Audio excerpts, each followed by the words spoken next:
정용진 신세계그룹 회장이 도널드 트럼프 미국 대통령 당선인을 만났다고 합니다. 사실 도널드 트럼프 미국 대통령 당선인은요, 당선인이 되고 나서 첫 연설에서 대한민국의 K자도 꺼내지 않았습니다. 일본은 언급을 했어요. 그런데 대한민국은 언급조차 하지 않았습니다. 그러면서 시장에서는요, 트럼프 대통령 당선인이 한국을 패싱하는 것 아니냐, 이런 충격적인 전망도 나오기 시작을 했거든요. 그래서 불안한 마음은 점점 커졌습니다. 이런 가운데 말입니다. 정용진 신세계그룹 회장이 트럼프 주니어, 그러니까 트럼프 대통령 당선인의 장남을 만나면서 트럼프 대통령과 만남이 자연스럽게 이루어졌다고 합니다. 이것이 어떻게 생각하면 참 부끄럽고 부끄럽지만 우리에게는 한 줄기 희망이 되고 있습니다. 이거 한번 보세요. 정용진 회장이 실제 말입니다. 본인이 이야기한 겁니다. 트럼프 당선인을 만났다. 대화는 10분에서 15분 정도 나누었다. 요거는 개별적인 대화만 말한 겁니다. 뭐 식사도 함께 하고요. 또 만남도 여러 차례 마주쳤다고 하는데 진지하게 대화한 것은 10분에서 15분 정도 된다. 이렇게 이야기를 합니다. 그러면서 말입니다. 이번 만남 자체가 뭐 자세하게 내용을 이야기할 수는 없지만 그래도 만났다는 자체, 그 자체를 알렸다는 거예요. 여러분, 정용진 신세계그룹 회장은요, 트럼프 대통령 당선이 되자마자 미국의 트럼프 대통령의 사저죠, 사저. 플로리다 주의 팜비치 마르라고 리조트로 쫓아갔습니다. 그러면서 말입니다. 장남을 만난 거예요. 트럼프 대통령 당남 도널드 트럼프 주니어를 만나고 이 만남 와중에서 자연스럽게 트럼프 대통령을 만났다는 겁니다.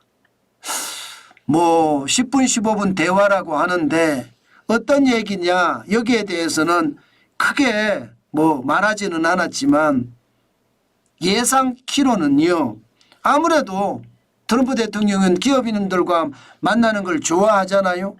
그렇기 때문에 트럼프 당선인은 국내 전반적인 기업의 상황이나 또 정용진 회장이 운영하고 있는 사업에 대해서 호기심을 나타냈지는 않을까, 뭐 그렇게 예상을 하고 있고요. 그러면서 자연스럽게 대한민국에 대한 이야기도 나왔지 않을까, 이렇게 예상은 하고 있습니다. 사실 대한민국은 지금 걱정이 태산이거든요. 트럼프 대통령 행정부 2기는 이제 출범을 앞두고 있는데 우리는 리더십이 없습니다. 쉽게 말하면 현 대통령은 탄핵 소추를 지금 받고 있고요. 탄핵 심판을 받고 있고요.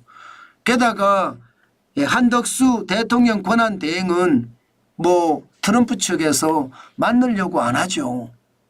기본적으로는 죽은 권력과는 대화하지 않는다. 이게 트럼프 대통령의 지금까지의 어떤 행동이었다면 아마 앞으로도 그렇지 못할 겁니다.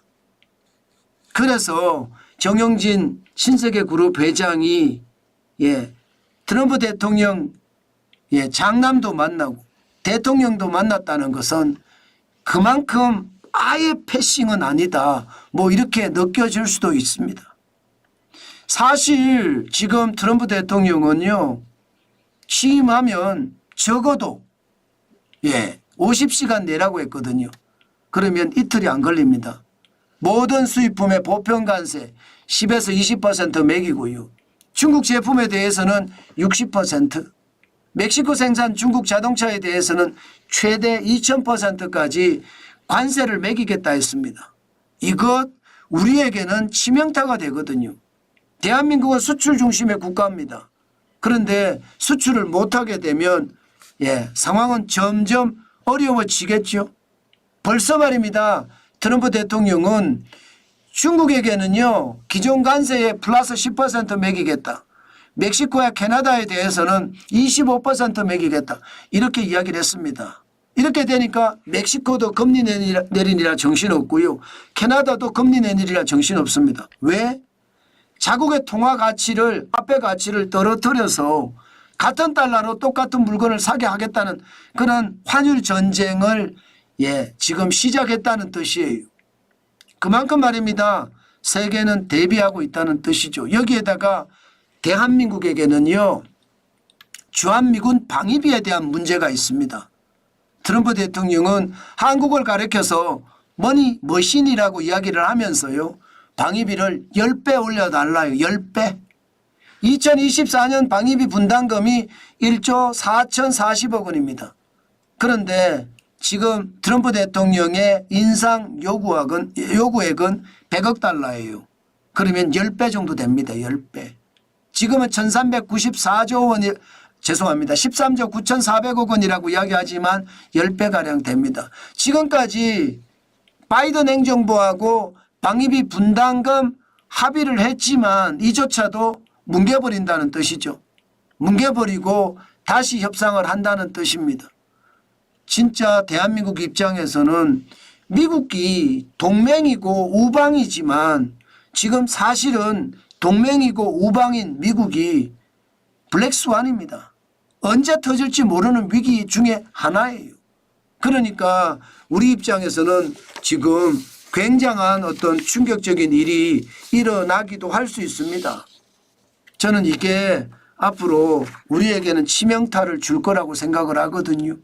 이런 와중에 정용진 저는 신세계그룹 회장이 트럼프 당선인을 만났다는 자체 그게 굉장히 중요하다 이렇게 생각은 하고요. 기본적으로는요.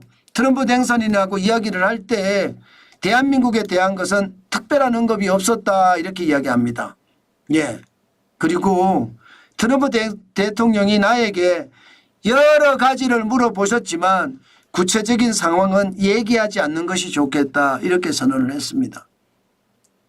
그렇다고 하더라도 우리 기업인을 만났다는 것, 뭐 개인적인 친분이든 또 아무래도 개인적인 친분이라도 신세계 정영진 회장이 와 있다는 것은 한국의 민간 대표단의 어떤 자격으로 와 있는 것 수도 있거든요.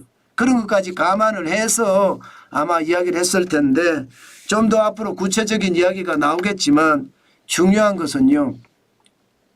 바이든 스톰을 우리는 어떻게 버텨낼 것인가 거기에 대한 고민이 굉장히 커져야 될 것 같습니다. 정영진 신세계그룹 회장의 역할이 지금은 그 어느 때보다 중요하다. 전 그렇게 생각합니다. 제가 창피하다고 말씀을 드린 거는 아니 대통령도 부재 여야도 뭐 제대로 협력이 안 되는 상황에서 기업인이 가서 트럼프 대통령을 만났다는 자체가 국가의 지도자들은 도대체 뭘 하고 있고 기업인이 이렇게 찾아가서 대한민국을 강변하고 있다는 사실이 부끄럽고 창피하다는 뜻입니다. 그나마 그런 기업인이라고 우리가 두고 있으니까 다행이다는 생각은 들지만 안타까움은 말로 표현할 길이 없네요. 저는 여러분 지금 우리 경제가 사실 누란 지위 저는 위기라고 생각합니다. 언제든지 터질 수 있거든요. 그런 상황을 고려하면 누구든지 지금 나서서 대한민국 구하기에 나서야 됩니다. 지금은 대한민국 구하기에 나서야 된다. 저는 그런 생각을 합니다. 그 정도로 대한민국의 상황이 참 좋지 않다. 그 말씀 마지막으로 드리겠습니다.